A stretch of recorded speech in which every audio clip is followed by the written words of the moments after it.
Hello, peeps and creeps, and welcome to Fright Club. I'm Gav, he's Danny. Hello. We're the Fright Club NI, and this is a brand new episode of Monday Night Frights. On tonight's show, we're talking about the greatest film ever made. The greatest, worst film ever made.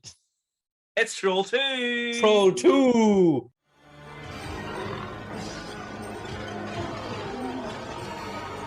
They're eating her.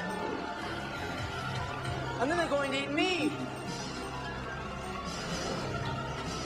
Oh my God!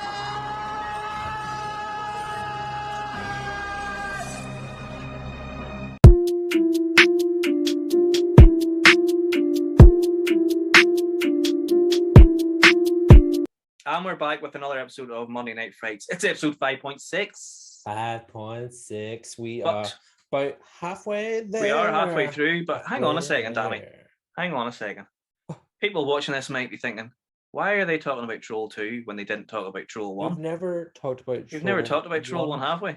We've never even seen Troll 1. I haven't anyway. Have you seen Troll 1? I've seen Troll You've 1 a seen long time ago. Troll. I haven't seen Troll. But I think it's because I think we've talked before about I love Troll 2 Obviously. because it's fucking ridiculous. You've been wanting to talk about this for a couple and of seasons now. I've been wanting to talk about it for a while now, and we're finally talking about it, and I'm so excited because I am going to bust open my meme bag. Definitely. 100%, man. So the reason why we're talking about Troll 2 is because you wanted to talk about it because I love love this movie. Really, really wanted to talk about But it. And also, it's not that it's got no real affiliation with Troll, bar the title. And it's because the American market wanted the American market wanted to tie it to Troll so that they could market it easier, and that is literally the only reason it's associated with Troll. Yeah, it's got zero connection to the Troll film from a few years before this. 1986, I think, was the first Troll film, and then this was 1990. Yeah, 1990. Production was 89, I think, but it was released in 1990. No connection at all. No. The characters in it aren't even trolls. No. We have talked about Gremlins before. We've talked about Gremlins before. We have covered Gremlins. We've talked about Ghoulies. We've talked about Ghoulies. We've talked about Critters a little bit whenever we interviewed Dee Wallace. Yes, we did. We touched on Critters. We talked about extraterrestrials. Yeah. It felt only right that we talk about goblins. We finally talk about goblins. Someday we will talk about orcs. Let's talk about goblins. Or sorry, should we say the citizens of Nilbog? Nilbog, I know. Where did they get that name from, Danny? Have you any idea where they got that name? Honestly I couldn't put my finger on it until that one scene that finally reveals to us the significance of Nilbog. It's like he sees the sign in the mirror. Oh my God! He sees the town sign in the car wing mirror, and even though it doesn't actually reverse it in the wing mirror, he still seems to go goblin. I know. It's goblin backwards. It's goblin backwards. This is their kingdom. Fucking little Joshua. Hey, Joshua. Oh my God. So an amazing movie. Weirdly, this is the first time that I've ever watched Troll 2. I have seen the first one, and I remember whenever we were speaking about it ages ago, I was like, I think I have seen it, but I was thinking about the first one, which stars Michael Moriarty and Noah Hathaway plays the first version of Harry Potter before the Wizard Harry Potter. Before the actual. So I've seen that one, and it's quite famous. But is it as notorious as its sequel? Can we call it its sequel? No, let's not call it a sequel. Associated by name alone. Steelquill? Steelquill, yeah. Steals its title. It's not even because it's not. I'm sure that it was never any intention for this film to be called Troll 2 until the marketing guys were like, you know what? Let's just roll it in with this. Yeah, because it'll be easier to sell. What they probably watched and went, "What a piece of shit." Yeah, exactly. So originally it was called Goblins. The screenplay was called Goblins. The production was called Goblins. And it was supposed to be called Goblins. It's supposed to be about goblins, funny enough. As you mentioned, the American team behind the marketing decided, nah, fuck it, let's just call it Troll 2. Let's call the film Troll 2 and market based off that. And even like I think was the original poster not kind of reminiscent of the original Troll poster, but then since then I think they've sort of changed it a bit. I think maybe the font was very similar. I could be wrong there. I'm not 100% sure. But yeah, so it was mainly an Italian production with English-speaking Americanized actors. The cast, the cast were American, but all near enough the whole crew was Italian. I don't think any of their crew could speak English. There was all poor, broken kind of pidgin English that they could speak, and again, even the script was written by the director and his wife, and apparently the cast claim anyway. The director, what's the director's name again? He's gone out of my head. Claudio Fragasso. Yes, Claudio Fragasso denies he denies the claims made by the cast, but the cast claim that they tried to help with the lines, kind of make them a bit more flowy and sound better, actually make them more understandable and work better for the scene. Realistic. And he said, no, verbatim. Yeah. That's why they all speak. It is in the car.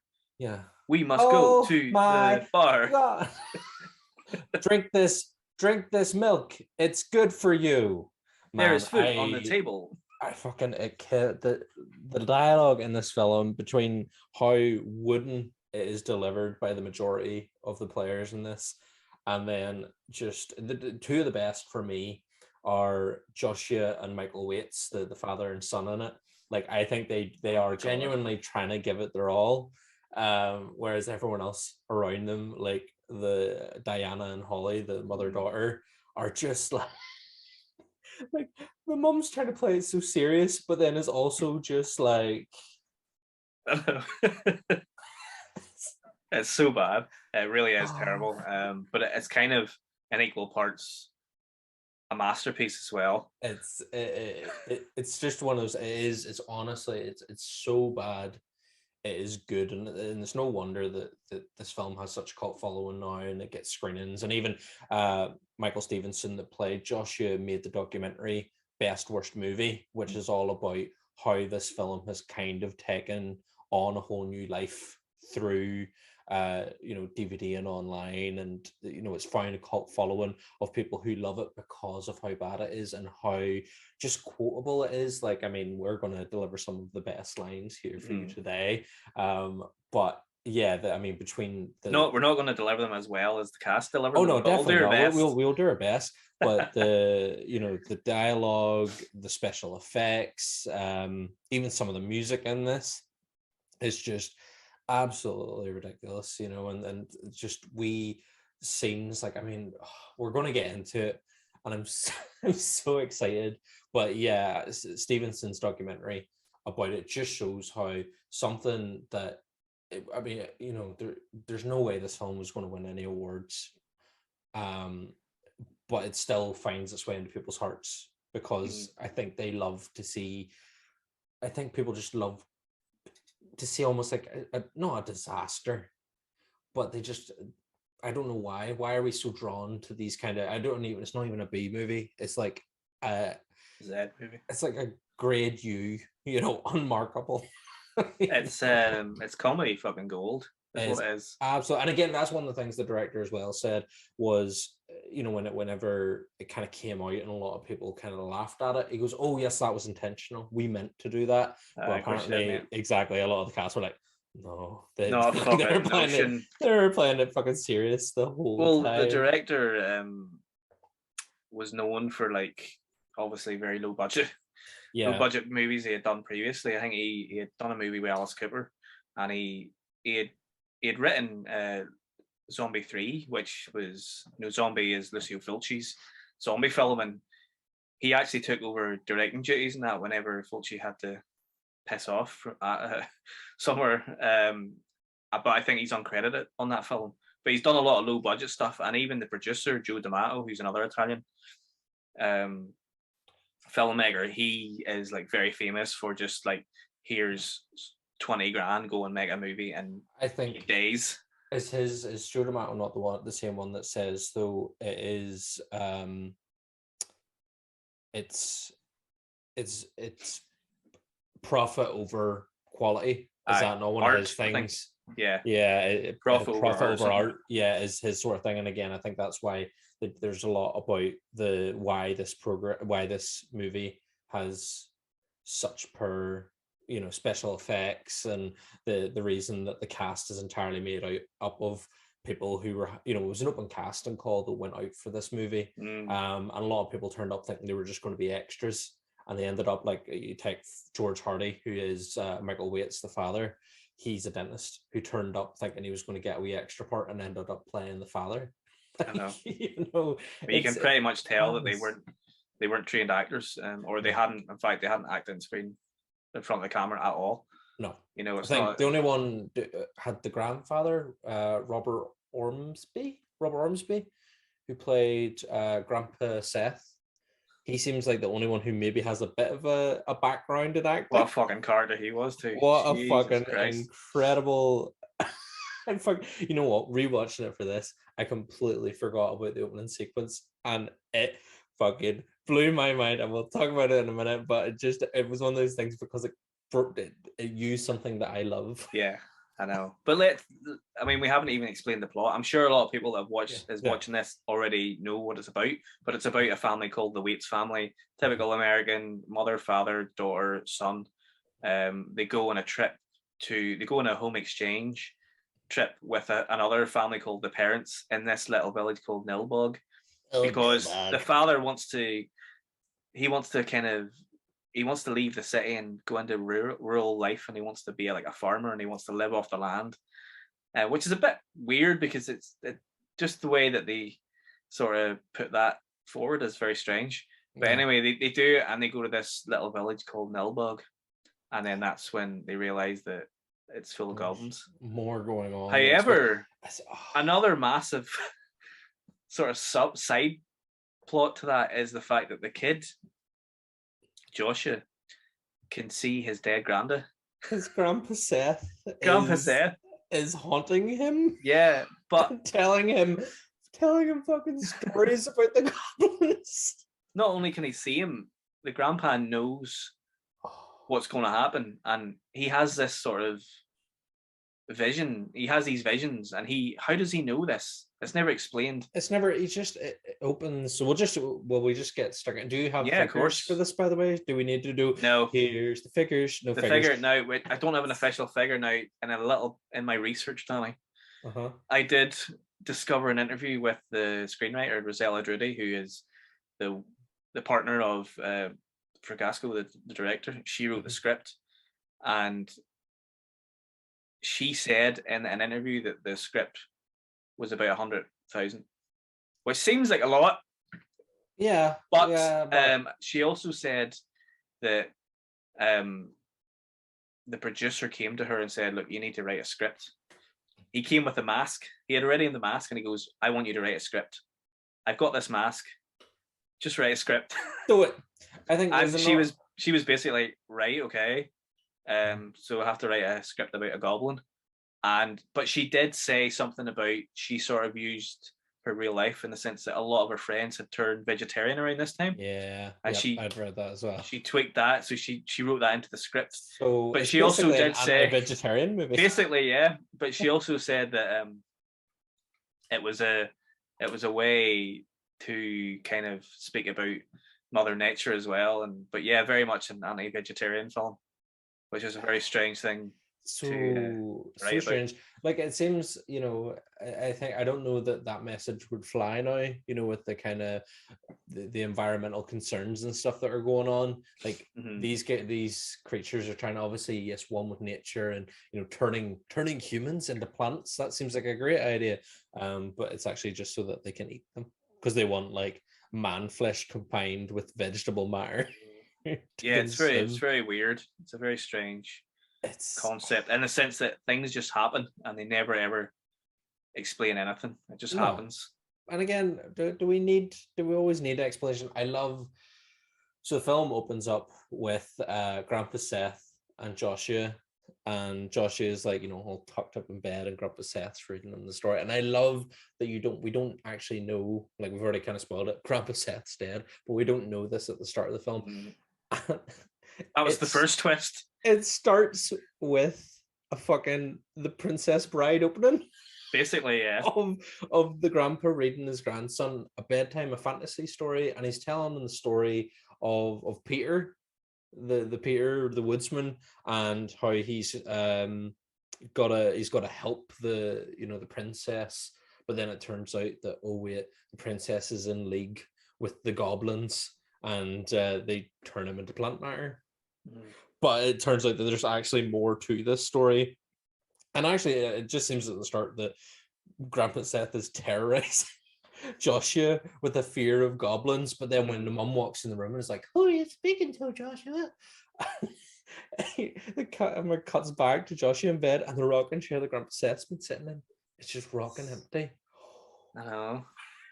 Bizarre, like. And it's when she's like, Grandpa Seth has been dead for 6 months. You know how much affected your sister, your father, and me, his daughter. I know, when she's like, and she's like, what is it she says? She's like,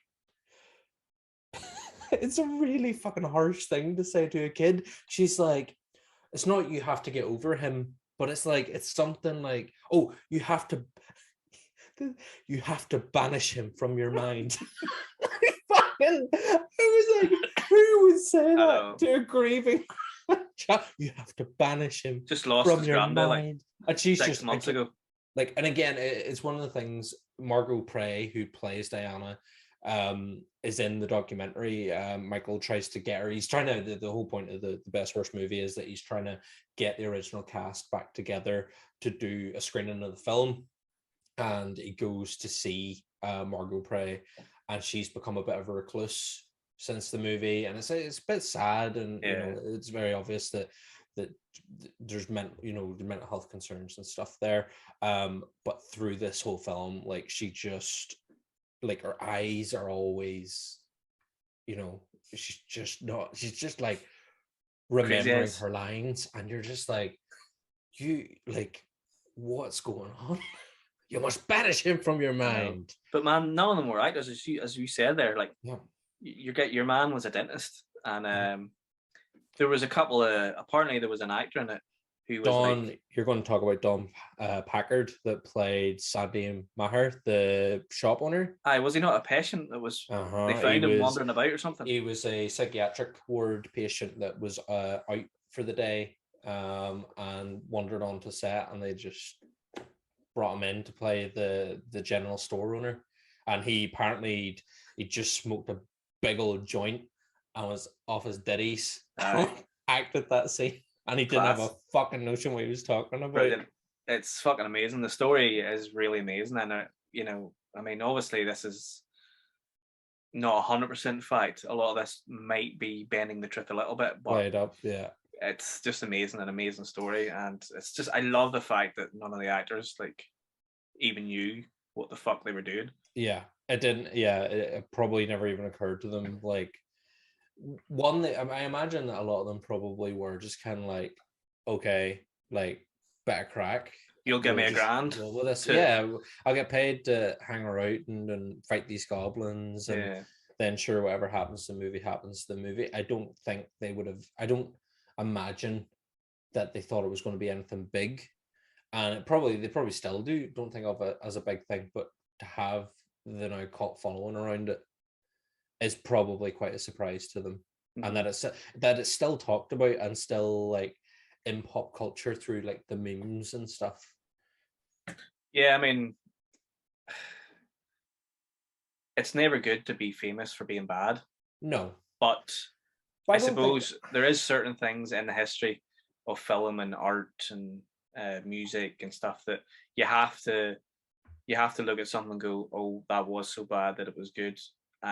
You just have to embrace it sometimes. You got to embrace the madness of it, and I think this film it really just runs with what it's got. And I mean, there is some absolute cracker moments. Like if someone was to remake this now and try and replicate those moments, it just wouldn't work, because it's very obvious that these just happened in the moment.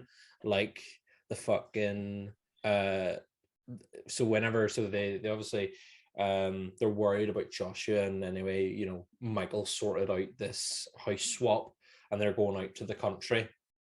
And then it's whenever Elliot, Holly's boyfriend, comes climbing up through the window. Oh my god, when he appears at Joshua's window, I know, and it's just like fucking Joshua freaks out, but then he climbs in Holly's window, and her, oh my god, she's doing the weights. She's pumping weights with like, the music playing, and there's these like the cuts of her bedroom, like all the stuff around her bedroom, just being like, she's a girl of the 80s, yeah, and just those like slap cuts of like all the stuff around the room, and her just fucking and him climbing in through the window, and she's trying to play it all cool, like, oh, all you care about is your friends, you just hang out with your boys. And he's like, but what about my boys? And he's like, I love you, but what about the boys? I know. And it's like, again, so absurd. And then they all kind of like appear, like all the boys appear at her bedroom window as well, and they're like, hey Holly, lovely curtains. This is another subplot of the movie where her boyfriend Elliot has got friends, and that's basically the subplot. And she's like, why are you hanging out with your friends? You should be hanging out with me. What? Why is that a subplot? But what makes it even more interesting is later on when he turns up, the dad gets involved. Yeah. And he's like, no, I don't like you. Go and hang out with your friends. And you're just like, nobody would speak like that. No, it's whenever they they kind of make up and have a wee kiss, and he's like, sure, I'll come and see you tomorrow, and we'll all go together, we'll go to Nilbog together, and you know, I'll make an impression on your family. But then it ends up being, oh no, they leave early, and that's why, and Holly's all huffing, being like, why couldn't you just wait 5 minutes? He was coming. And it's, as that bit kind of plays out, it Elliot and his mates Arnold and Drew are there, and Brent, that's right, Brent's the other one. He's the one that fucking goes into the shop to get the milk. But whenever they're driving up and they're in the RV, but they've like stopped for a piss or something, but then the Waite's car is like driving past, and they're like, there she is, like trying to wave at her. I know. But she flips them off. But whenever it cuts to the exterior of the car, it's very clear, one, the car is very far away from where they're standing, so they probably wouldn't have seen that anyway. But the back windows of the car where she is sitting are tinted. So they wouldn't have fucking seen it anyway. Just a random car. They just were like, oh, we need to get this car and film. Just like that. Why? That's not even the worst. Like, that's probably one of the best parts of the whole movie. Yeah, there's so much more, even in that car ride as well, whenever Josh is asleep and he wakes up, or he wakes up from his sleep, and you know, they're kind of just chatting, and then they're trying to like force feed him, and turns out that his like mum and dad and sister are all goblins, and he starts the green goo. What is it they describe the green as at the start of the movie? Is it like carbonic green?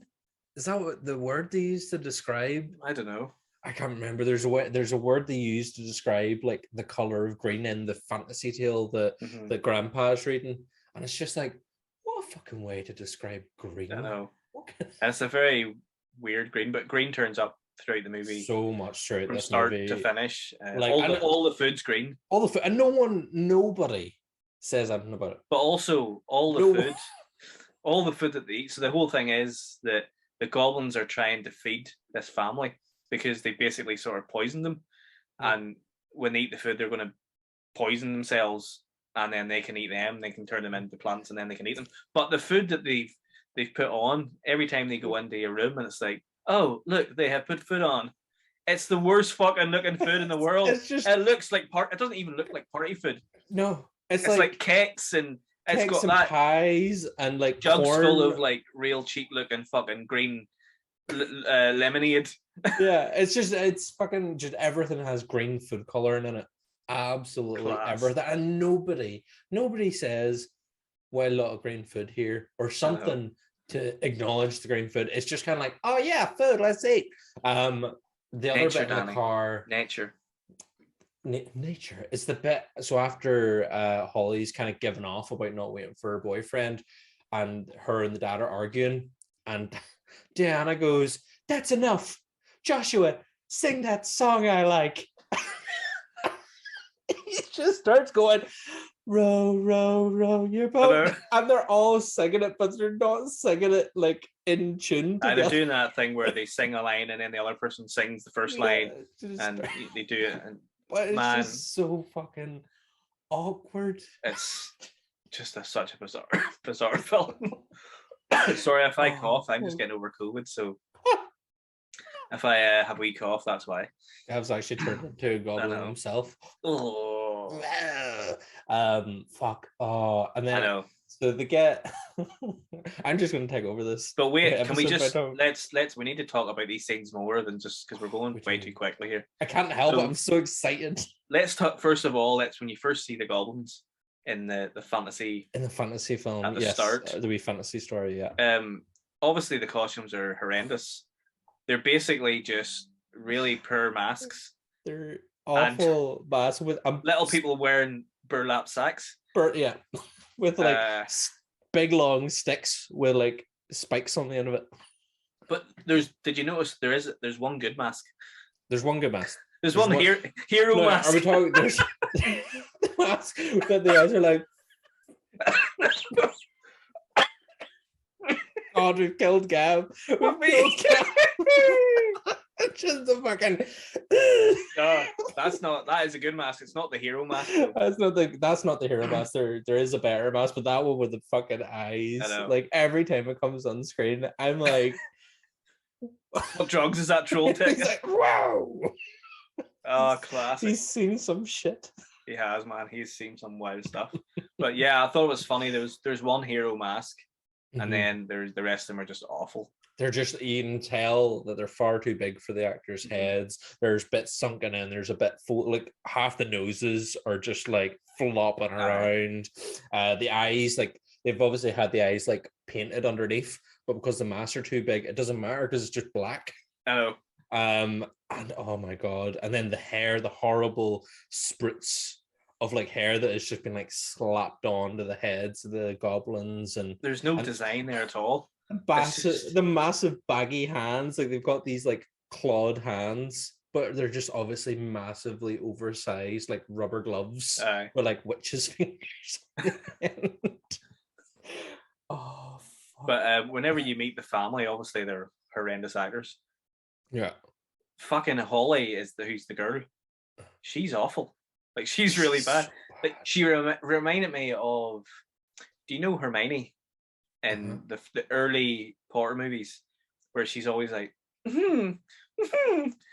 she reminded me of like an adult version or an adult teenage version. I don't know really what age she is. She's about 18, 19. Something right? like that. Because she smokes dope, or she used to smoke dope. She used to smoke. I don't do that anymore, Dad.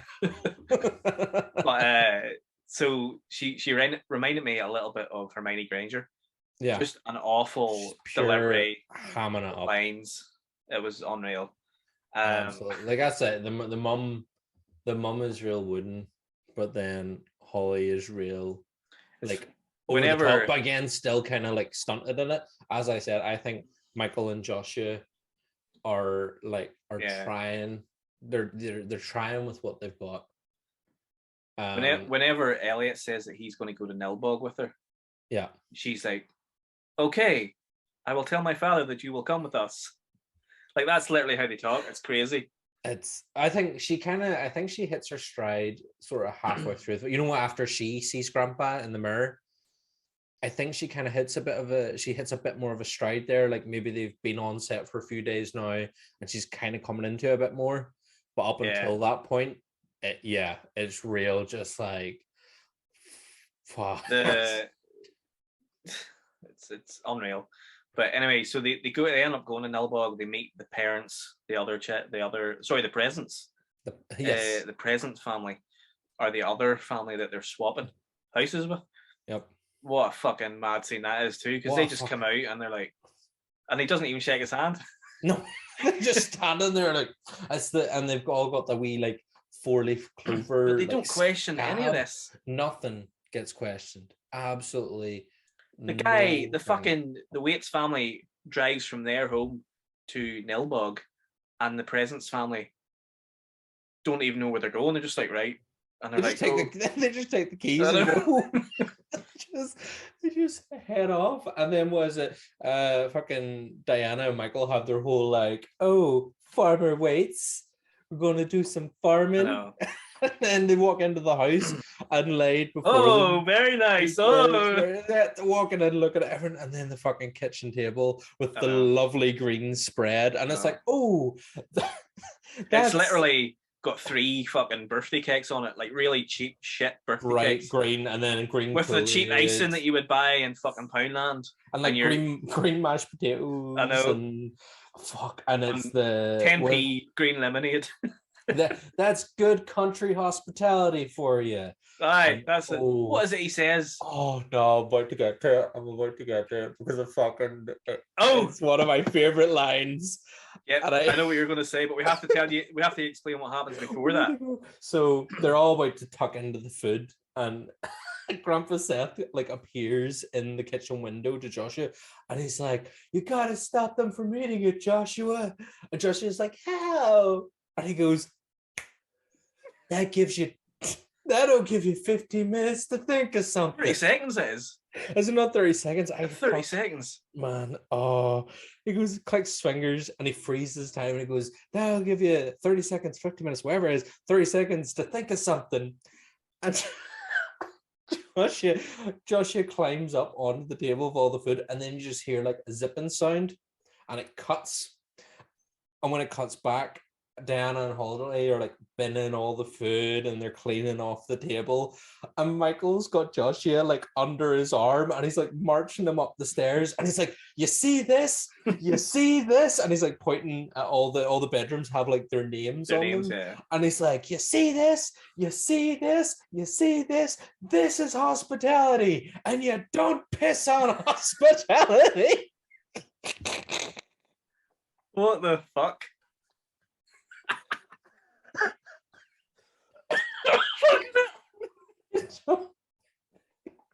Oh my god! I tell you what, actually, that was probably his best acting in the whole fucking. Oh my god! And no, it's a bit straight after this, and he throws he throws Joshua onto the bed and goes to grab his belt, and Joshua's like, "Oh my god, Dad, what are you gonna do?" I was thinking, is there going to be some mad fucking horrible sex crime happening here? Michael goes, I'm tightening my belt a notch so I don't feel the hunger pains. They've established straight away that they're not going to be eating food while they're here. Oh my god. Are you alright, Danny? Are you going to die? I remember. I'm getting chest pains. I remember the don't piss in hospitality line, but the line about, and when you think he's going to hit him, and he's like, I'm tightening my belt a notch so that I don't feel the hunger pains. And then he goes on a rant about how when I was young, we wouldn't have wasted food like that. We could barely afford food. I had to go hungry when I was young. And just you remember that I prepared for this. It's the most, it's one of the greatest outbursts in cinema. Like, I love it so much. I love that line, don't piss on hospitality.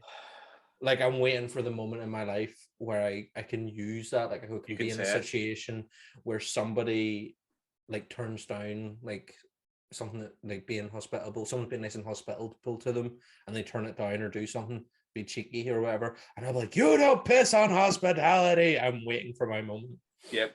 And then you can finally say, that's it, that's me done. I've done it. I can ascend. I can just go then. The whole thing I got from that scene was, yes, the kid pissing on the food is crazy. and the reaction was amazing. Like genuinely, I was pissing myself laughing. Yep. It was the belt thing that got me. Because he made it into such a big deal, and I was just like, such a big moment. They're really pushing this. The fear from Joshua. What you gonna do, Dad? I was thinking, please no, this is not a sex crime. Come on, let's not have any sort of weird fucking sexual thing. And thankfully, we didn't. We didn't get that at all. We got a fucking amazing piece of dialogue. I want to know how the fuck, where's the origin of Grandpa Seth's powers? He's first of all, he's dead. He's a ghost who appears to his grandson. We're not really sure how he died. Maybe he died spiritually. He's a Force ghost. He's a Jedi. Yeah, obviously. So he can appear now. We find out later he appears to Holly, but he appears to his grandson first by accident. He goes to the wrong fucking room. He goes to the wrong room. Oh, this is where Joshua usually stays. How do you know? How the fuck do you know, mate? There's signs on the doors because the hospitality. See this? Hospitality. Aye, but it's a fucking random house. They could have went to any fucking room. Anyway, so where's the origin of his power? How can he freeze time by doing that? Also, they didn't actually freeze frame. They were all like, man, shaking. Their fucking hands were shaking. Oh, I when she was eating the corn. Whatever. And she's like, they didn't freeze the frame. But also, everyone freeze. Before he clicked his fingers to freeze time, magically, like so much time had passed. They all sat down, and none of them fucking ate any food. Nobody was tucking in while that wee conversation was going on. By the time he fucking froze time, but then anyway, so he pissed on the table and he got shouted at. He got pulled off. Oh fuck! That honestly, that you don't piss on hospitality. Kills me. It gets better. It does. It only gets better from here. It only gets better. So I think is it straight after this we have Holly's boyfriend and the gang. Because they were traveling in the RV, weren't they? Yes. So Elliot and his mates have been traveling in the RV, and I think they not kind of set up camp. Not too far outside Delwog.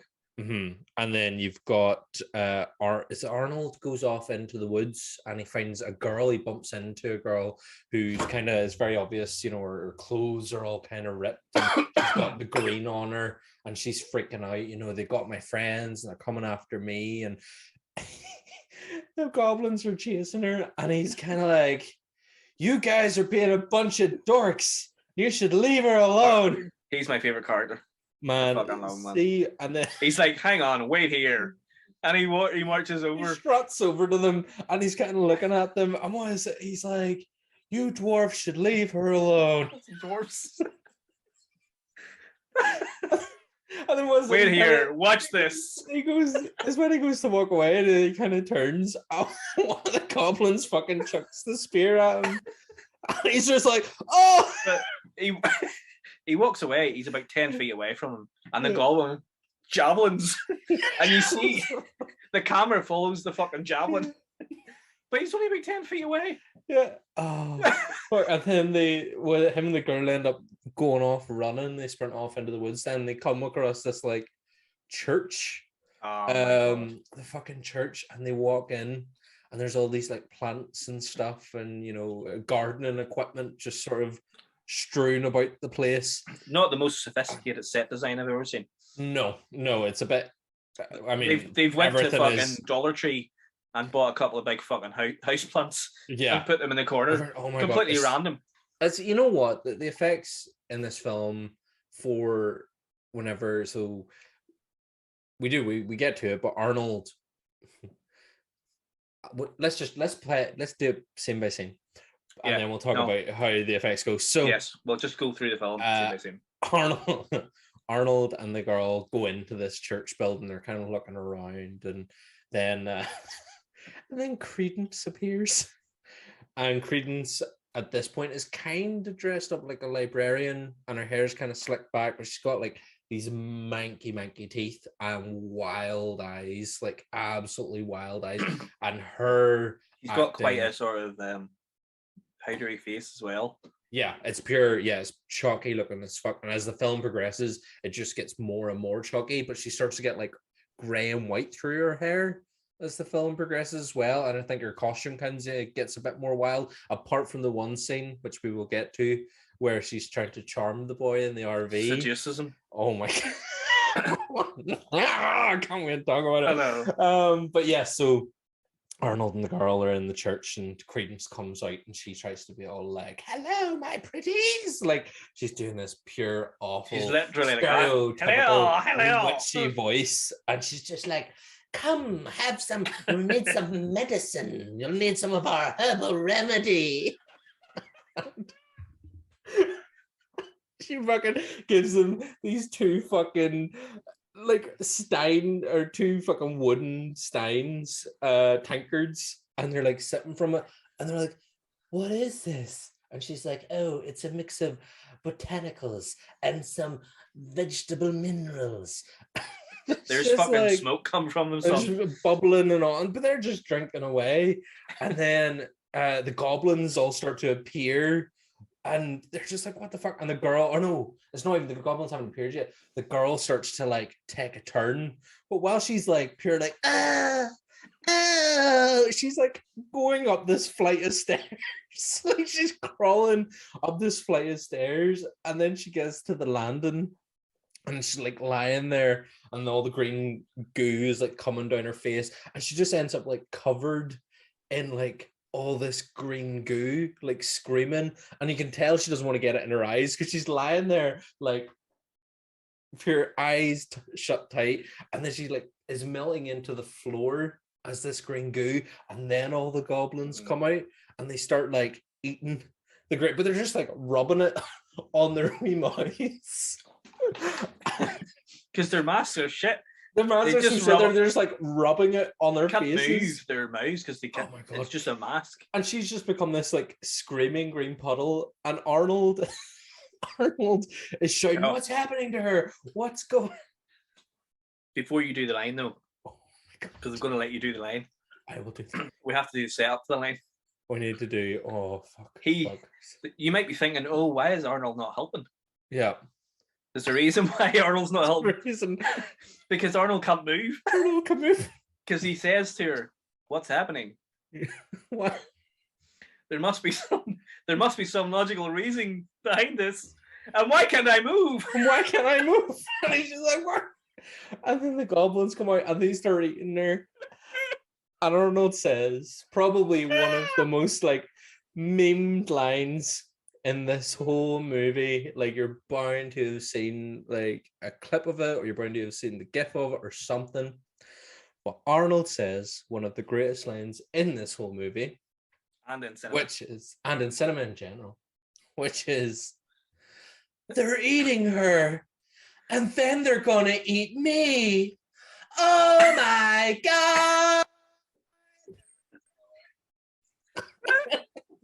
Fucking hold on the God, like in first page, just so like they're eating her, and then they're oh fuck, and then they're going to eat and me. Then they're going to eat me. Oh my God! It's just to like look up as he does it. Oh, fuck me. Powerful stuff. And then it's so good. He ends up turning into a tree. Yeah, literally a tree. But it's only fucking plasticky twigs and all you can see that it's just been bought from some fucking pound shop garden center. Yep. Oh fuck! But he's in a plant pot as well, which was the best part. The wee tree trunk.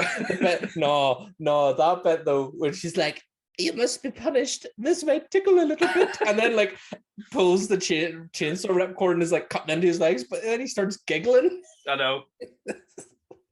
Oh my God, man! It's fucking unreal. That's probably the greatest scene in the film, but we've got a lot of other good scenes to cover. Oh my God, there's so much more to cover. There is the bit then, I think, isn't it Michael and Joshua head into town, because they need to see if they can find any like food that's not tainted goblin food, because Josh is pissed on everything. So they head into and we forgot to say that the family didn't leave any other food in the house. No, that's it. Other than that meal that they prepared. Yep. So they head into the town, and this is the moment where Joshua twigs on to the fact that the town Nilbog is actually the word goblin backwards. Ooh, and in that moment has now figured out that this is their realm, this is their kingdom. Their kingdom. Oh fuck. And then is this when he gets taken in and fed ice cream? So he sneaks in. I think, does he notice like all the townspeople have kind of congregated to a building, and he sneaks in and he gets into like a loft? Yeah, because there's only supposed to be 26 people that live in this town. Yeah. And he sees all these people, and he's somehow managed to get into a loft, and he's like looking down in, and he can see that the presents, he's like, they're still here, because the president's family are in amongst this congregation. And then there's a fucking preacher who is like preaching about the sins of eating meat and how shouldn't eat bovine. And I mean, it is wild. And this is actually one of the moments, because people think it is so over the top funny, and it's very comedic, and a lot of people pointed out at the time, I think, and the director was this one of the moments where the director went, oh yeah, this was intentionally meant to be like really funny. But the way it's played it's not supposed to be funny at all. But he's pure giving it hellfire and brimstone about how awful meat is, and how humankind are going to be their own downfall because they can consume flesh, and how they must be turned to plant matter. And then Michael's skateboard conveniently it's at the edge of like a hole in the roof and slides down in, and they all the congregation turn. And man, you know what, actually it's a good like little jump scare moment, because he's like looking down the hole, and that hand shoots up and like, grabs him by the face. Like I was kind of like, oh, that was a wee jump. That was a wee bit like, that probably is the scariest thing in the whole film, is this fucking big hand shooting up and grabbing Joshua in his wee face. And then they're kind of like, they've captured him and they're holding him, and the congregation are gathering around him, and they're just like, come on son, it's just ice cream. And they're like trying to force it into his mouth, but it keeps cutting between them in their human form and then in their like goblin form, and you get, is it not the pure eyeball one that's like trying to force ice cream into his mouth? And then that's when Daddy Michael busts in, and he's like, what are you doing, my son? And they're just like, oh, we're just trying to give him some ice cream. Yeah, I mean, and he's like, oh, okay. But at no point does he question the fact that there's 20 people surrounding his kid. Yeah, no. And the kid's clearly scared, distraught. Yep, but nope, it's fine. They leave, and then it cuts to is it not the policeman picks up one of the other boys? Is it maybe yes, one of his other mates anyway? Picks him up when he's out for a run. He's like, oh, come on, I'll take you into town. And the guy's like, oh, thanks. And he's like, well, you probably haven't eaten. Would you like this sandwich? Like gives him a fucking like burger bun filled with just green. Yeah. And it's just green goo. He just takes it and he's like, thanks, mister. And just fucking starts it eating this nondescript green liquid sandwich. Yep. Mental. Absolutely mental. It's so wild. And then so obviously he's been poisoned. He's been not realized it, but whenever the cop leaves him off, he's starting to kind of, sweat the green stuff out of his, because everybody, whenever you get poisoned, so here, a lesson for y'all, when you get poisoned by goblins, you will profusely sweat from your hairline. And if you don't have a good hairline like myself, you'd have to wear like a hairband or something, or a sweatband. Where would you sweat from? The green sweat would come out. I'd have to wear a sweatband, like your man in this scene. And it would all just come out of my sweat. Or like Peter, the guy at the fantasy store in the start, he's got like a Robin Hood hat on, and he sweats the green goo out from it. So I'd have to get myself a wee Robin Hood hat, and I'd just sweat green goo out of that, because once you've been poisoned, you sweat green goo. you know, and then it goes into your mouth. And then it goes down into your mouth and you just end up covered in like green goop. And that's the start of the, you know, the changing to a vegetable matter process so that the goblins can eat you. But anyway, so because all vegetables are green. All vegetables are green. No other colored vegetables. You know, actually, no. Maybe goblins just don't like the other colored vegetables. Maybe they're not a fan of carrots and parsnips. Maybe vegetable racists, vegicists. But yeah, fuck. He goes into the shop and he's pure sweating the bit out, and he's just like, "Oh, have you got any beef jerky?" And the guy who, as we've already said, apparently is a psychiatric ward patient who was out on like day release and had just wandered on set after smoking a big joint and was like, "Here, have a part," and apparently did not remember like delivering any of this dialogue. But when he's asked, you can sort of tell because he can tell he's off his tits. He's pure manic. Like whenever he's asked about like, "Oh, beef jerky," he's like and does like a big spit and all, and he's pure just like dirt and disgust, and he's like everything that your boy's asking him for, he's just like, "No, we wouldn't have any of that dirty flesh." And then he goes, "Here, take this. It's Nilbog milk and it's full of vegetable nutrients. You make sure to drink up some now and make sure your friends drink some too." And he's like, it's the way he's like caressing the bottle as he hands it to him. And again, the lad just goes, "Yeah, okay." He just okay, sir. He's just like, "Yeah, okay." And he just goes off. He says for free. For free, that's right. For free. And the guy's just like, yeah. Classic. Oh, fuck. Man, this movie is so fucking wild. And it's crazy. And we're only about we're 40 minutes out of this movie at this point. Yeah. Well, we're maybe hitting the hour point. I think, yeah, we must be getting. And then is it from this scene then there is the encounter with Grandpa again, but now Holly sees Grandpa. Oh, but hang on, we forgot about one of the greatest lines. What? Well, one of the best delivered lines is whenever the dad was in to the kid who's getting force-fed ice cream and he's clearly uncomfortable and has had some sort of incident, and the dad's like, "Okay." And he looks and he sees the presents, the family. Yeah. And he's like, "The presents? What are you doing here?" And the father's like, "Oh, we had car trauma." And he's like, "Okay." What? Car trauma? I fucking saw you get into your car and leave like hours ago. In fact, no. Probably a day ago. It was a day. It was a day or two. Yeah, it was the next day. Classic delivery there. Just proper Shakespearean stuff. God, so honestly, like I love this movie so much. So that's whenever we see Elliot at the camper van. That the dad goes, or Holly goes to speak to Elliot. She punches him. Yeah. And then the dad goes and he's like, "No, you've got friends." Yeah. Okay. Why don't you just hang out with your friends? But is it not even before that though? Grandpa appears in the mirror in Holly's room and she's freaking out and she's just like, "I've just seen Grandpa too." And that's when Michael says, "Are you smoking the dope again?" He goes in, "There's nobody here." Yeah. Are you smoking dope? He was there. It's just the way she's just like, "No, I've been off for years." No way, just you look. Exactly. And the wee Michael's like, "I told you, it's not just me." Yeah. He's such like, you can tell he's just really like, I think it is. He's just having a good time and he's trying to give it his all. And he's just trying to make everyone believe in his Grandpa Seth ghost. And then when he goes back into his room and he looks in his own wee mirror and he's like, "That was Holly's room, Grandpa." And Grandpa's just like, "Sorry, but I have an important message to deliver to you."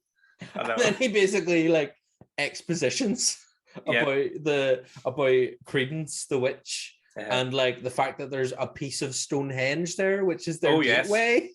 Yeah, it's all linked to Stonehenge because obviously everything goblin magical related has to be linked to Stonehenge, so that it's in the building that looks like a church. Something has just fallen behind me. The goblins are coming for the Goblin King. The goblins. Why am I sweating? Green. The green. Oh my god, see if a load of green starts pouring out of your hairline right now. A stranger offered me green mints earlier. What does that mean? Oh my god. They weren't the strong peppermint kind, were they? I don't know. You didn't take it. They tasted very cheap. You know better. You know better than to be taking green boy. food. Yeah, taking any strange green food. I'm glad I'd seen this film first.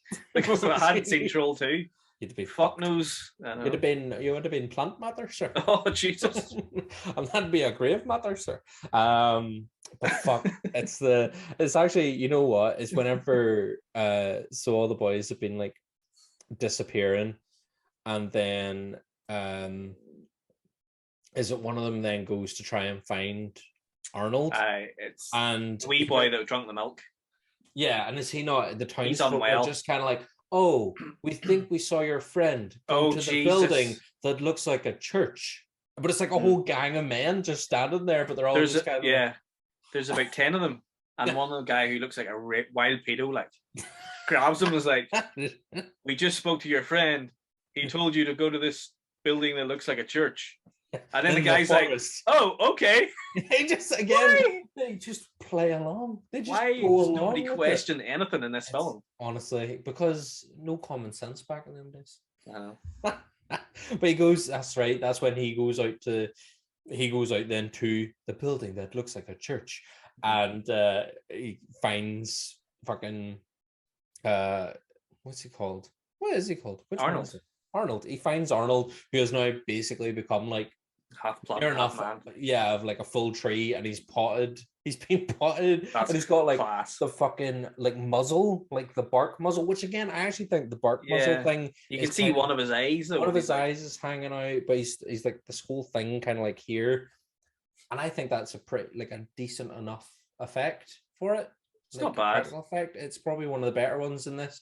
And then as we meet Milk Boy, fucking pulls the like bark muzzle off, and like Arnold doesn't seem to be in any real great urgency to warn him. He's like, "Get me out of here." Yeah, but he's in a plant pot. He's potted. He's just so he can't, and he can't move. So he can't move. So he has to tell his friend to get him out. So he's like, "Drag me out quickly." And the mate starts dragging, but like really slowly, like along the fucking floor. It's just great, and obviously he can't really speak because he's half plant. Yep. So he's like gargling up and behind the bark. The wee cheap bits of like foliage off his fingers and all. Oh, fuck. It's a class one. It's and then Credence makes her appearance, and she's a bit more witchy looking now. She's crazy. Do you know what she reminded me of? If you watch back in the 80s, like kids TV shows on BBC, stuff like Grot Bags. She didn't look like Grot Bags, but she played it like Grot Bags. You know, that very much like over the top pantomime witch. Yeah, and she 100%. Really played it very pantomime-esque. Yeah, until she gets to, I think, is it then Sexy. The scene after this with Sexy Brent, who has Elliot. So yes, Holly's been down. She's had her confrontation with Elliot, and the dad's kind of said to him, but they kind of made up. So he goes off to have dinner with them, and he's part of the family now, Danny. I think part of the family now, so it's fine. They've all made amends. Holly's not mad anymore. Michael doesn't think he's a waster anymore, so they take him away with them. But that leaves poor Brent on his own to look after the RV, because obviously Arnold and Drew are like victims of Credence's. Yeah. So Brent is just like watching the little TV in the RV, just chilling, having a good time, and he's flicking through the channels, isn't he? And then one of the things that I like about this is that every time those boys seem to be watching, there's like 3 scenes where they're like watching TV, but they're like always watching like crappy B-movie horrors. Which I was kind of like, this has something to say about the medium that it is. Which I was kind of like, no, you know, I think that those were films that were in the public domain, and they didn't have to pay. They didn't have to pay rights for them, so they're like, let's just fucking whatever cheap film we get show. Yeah. And it was not an homage or it was not an homage. But so Brent's watching that there, and he goes flick through, and then it kind of gets all staticky, and then there's this image of like a beautiful woman in black dress skipping through the forest, and what was it? I can't remember. She says something, and it's just like, or she says something about, oh, you know, wouldn't you like somebody like me with you? And he's like, I wish. And then she's like, well, why not? Open the door.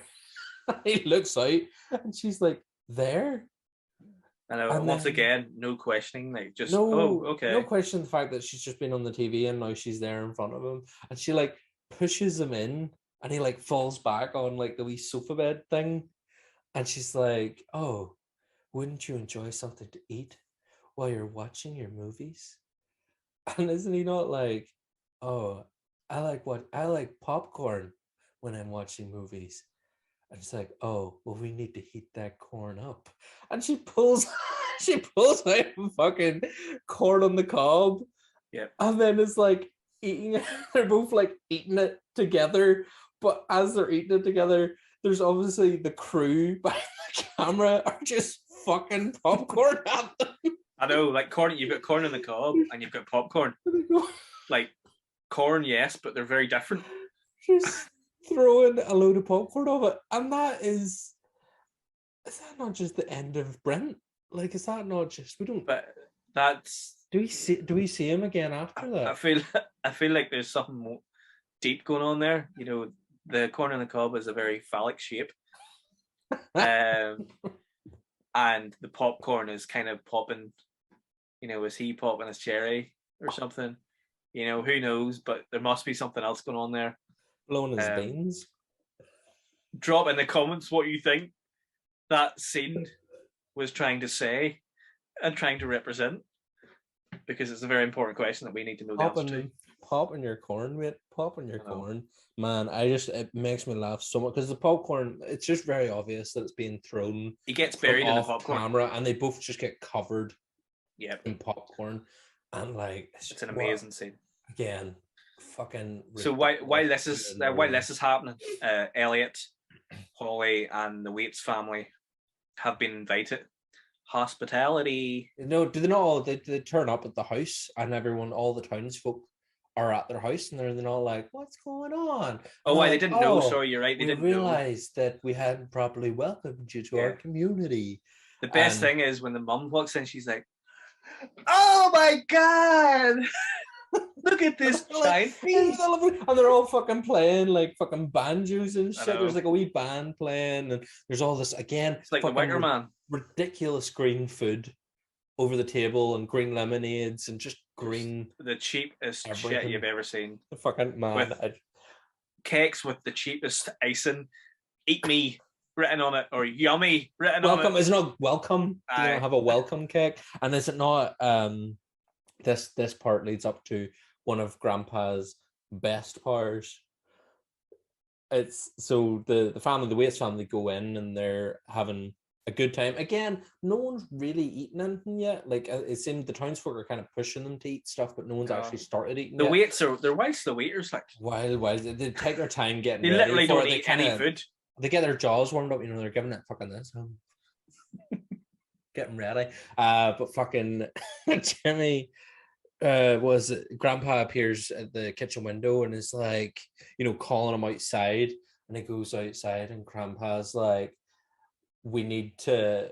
What is it? He's like, we need to like stop this. We need to stop them from eating stuff. We need to set a fire, and he's fucking. He just magically like has a Molotov. I know. It's in a green bottle. Fuck? It is in a green. But fucking hell, like, just where the fuck did Grandpa get a Molotov from? I know. Like he was in the rack. He was definitely. you know, he knew a few people around Belfast in the 70s. He knew how to put a Molotov together, like, because that was a well put together Molotov. You know, it wasn't a shabby job, but fuck, like, it's just Grandpa said. It's just the fact that he's just like, you know, it just appears. He just out of frame Molotov. I know. Oh, kills me. And then the preacher from earlier, like, comes out and he grabs the Molotov off Joshua, and then what is it he does? Oh, Grandpa. There's a wee bit of a wrath thing about the preacher as well. He looks a bit sort of.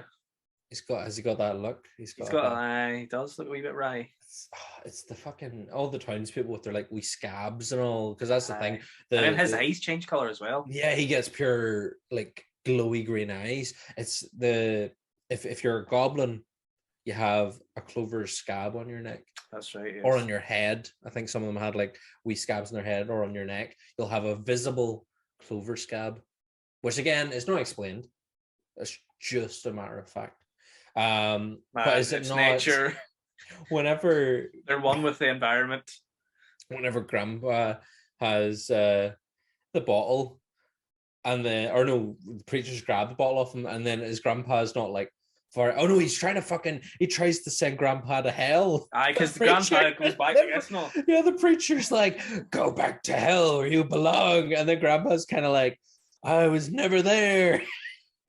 Just fucking is so dumb. And then is Grandpa not able to? He sends down a lightning bolt to hit the Molotov that just burns the preacher alive, and it just basically blows up. No, and then the big reveal: the Waits family, who still haven't eaten any food. Yeah, they're go outside, see what all this hustle and bustle's about, and from the embers of the Molotov blowing up, they see the corpse. Little burnt goblin. Just a burnt, withered goblin. What is this? And then they all realize it all clicks together. Oh, fuck. They were right all along. I know. Do we know? Is it here that we get the glimpse of Grandpa, and then they're all like, "Oh, gosh, it was right," and Diana's like, "Dad." Yeah, I think so. And then what happens then? They're not. They all basically go because they found out. Yeah. And then the townspeople are all like, so you know our secret now. Yeah, we have to get you. Yeah. And then they start retreating into the fucking building. Mm-hmm. So fucking good. But then what is it? Joshua uses a mirror portal that's been opened by his grandpa to get to the building that looks like a church to defeat. That's right. We completely forgot that there's hidden portals where you can travel from fucking A to B in no time. That's one of Grandpa's additional powers is that he can create mirror portals. Which you would think with his mythical powers that he's got, he'd be able to just go, I'm just going to kill these goblins for you and just get it done and dust it. But that's the one thing he can't do. That's beyond. He can stop time. He can make Molotovs, and he can project lightning from the sky. And he can project lightning from the sky. Yeah. But he can't just directly kill a goblin. No. Fuck. But then what is it? And then so Joshua goes to take on Credence. And what is he has to do? Oh, they have to touch the stone. They have to touch, but is it not the fucking who cuts her arm off? She gets her arm cut off. Remember, it's the goblin. The goblin that comes through the mirror is her in goblin form. That's right. And they cut the hand off. They cut the hand off, but then she's like running around with the fucking amputated arm, and then like sticks it into the Stonehenge like portal, and then pulls out, and her hand's back. But it's kind of gooey. It's a bit. It's a wee bit liquefied iron. That was actually pretty good, I thought. That wasn't too bad. I like that it's just the Stonehenge is just like a miniature version of one of the henges with like just a torch behind it and silvery stuff. Yeah. And a wee bit of fog machine. Mm-hmm. Just to give a wee bit of atmosphere to it. It's a portal. It has to have fog. So basically, the way to kill goblins is that you have to focus you have to focus your happiness, because happiness defeats evil. Yes. And goodness defeats evil. So the Waits family all have to touch the Stonehenge, the miniature Stonehenge thing, and they have to really focus. Now they don't explain what they have to focus on. No. Your wee man Joshua just keeps shouting, "Focus harder," and then magically they are able to destroy all the goblins. They destroyed. That's it. They were all done, and then they just go home. And then they just go home. Oh, but it's not over. It's not over. There's a wee sort of final scare when they go home, which I thought was pretty good. Yeah, the wee kind it's of fun. additional It's fun. thing is fun, and it was very obvious that I think they were maybe angling to get a wee sequel, or they were trying to pull like a Critters or a Ghoulies. I think with this. Danny, funny you should mention a sequel, because technically there is a sequel, but it's not actually a sequel. They basically did what they did to their own film, what this film did to Troll. Yeah. And that they made another film and tried to tie it in. It's a spiritual sequel called Crawlers. And there was another movie that he made called Quest for the Mighty Sword. Both those movies were released in various European countries under the title Troll 3. So who knows? Oh, who the fuck knows? Quest for the Mighty Sword doesn't sound like it should have anything to do with this. Maybe Crawlers, but definitely not the. Do we get to see Joshua again? I don't think so. Or wait, Grandpa. Do we get to see Grandpa Seth again? No, I think we get to see the dad. I think he appears in one of them. Or does he appear in one of them? See, I'd be interested to watch that then, just to see Michael Waits again and see does he ever get over his starvation. Hopefully, did he get to unnotch that belt? I know. Hopefully, they get to eat at some point. Because they moved to this town and they didn't eat for at least 2 days. Eat the whole time. They did not eat once. Maybe it was the lack of food that was thwarting their questioning of everything that was happening. Maybe they were just they were at a loss because of the hunger. They were so insane, and they couldn't focus on what was happening around them. They thought it was like a surreal nightmare. Yeah. So they didn't question it until they got some food. That makes sense. I think we're getting to the root of the problem here. Is that the starvation was making them lally. Man, but so Troll 3 was the name that was given to both of those movies, and there was a sequel. There was another sequel released, which is actually a sequel. Hang on. Oh, did they actually release it? I wrote it down here. It's called Under Control. Under Control. So I don't know if that actually happened. I've written that title down, and I'm not sure if it actually is a film or not, or whether it was a working title that they used. But Google it or IMDb it or whatever. If anyone's seen any of those movies or any other films by the director, please put links in below, or at least comment and let us know what you think of those films. But more importantly, let us know what you think of the greatest movie ever made, Troll 2. Of course, we want to hear your opinions. We want to hear your favorite moments. Let us know what is your favorite line that you don't piss on hospitality, or they're eating. Oh my god! Oh my god! We want to hear what you think of this film. Do you think it's the best, worst movie ever made? Do you just think it's the best movie ever made? Do you think it's just the worst movie ever made?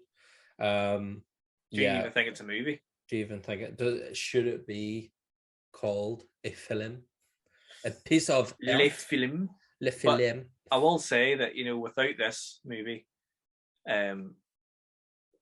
great television programs like Garth Marenghi's Dark Place may not have happened.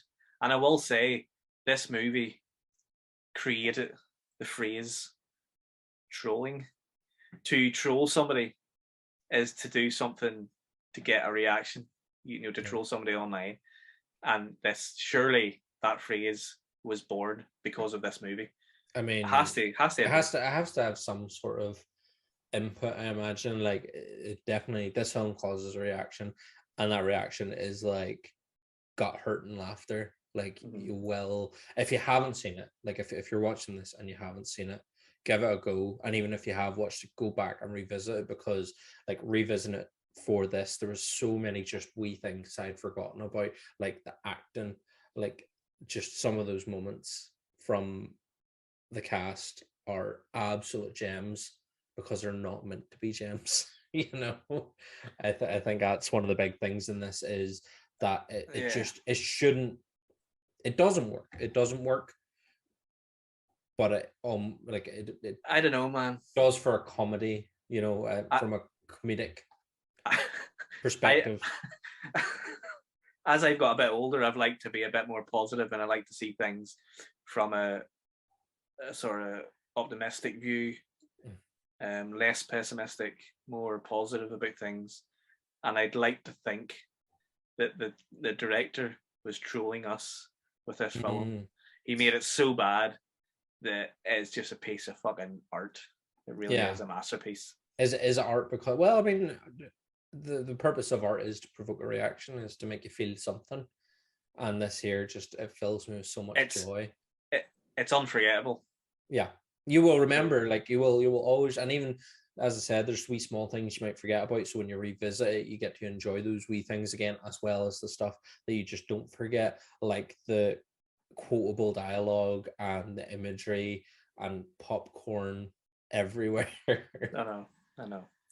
But yeah, so I loved it. I thought it was great, and I'm really glad we eventually, finally, after a couple of seasons, we got to talk about Troll 2. This is my announcement now. I'm done. I'm tapping out. We've done what I want to do. No, put a fork in me. I'm done. Put a fork in me. I am done. I'm going to eat some green pie. I'm definitely going to go and eat some green food. A whole bunch of green food. But no, I'm not actually leaving, by the way. I will be back in 2 weeks' time. That is all the time that we have got for tonight's episode.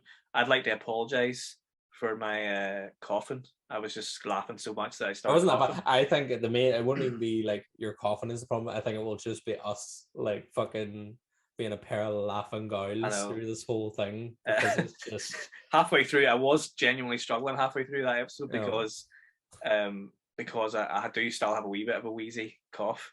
Well, I wasn't too bad, but I think once I started laughing, I just couldn't stop. So couldn't control it. Yeah. So.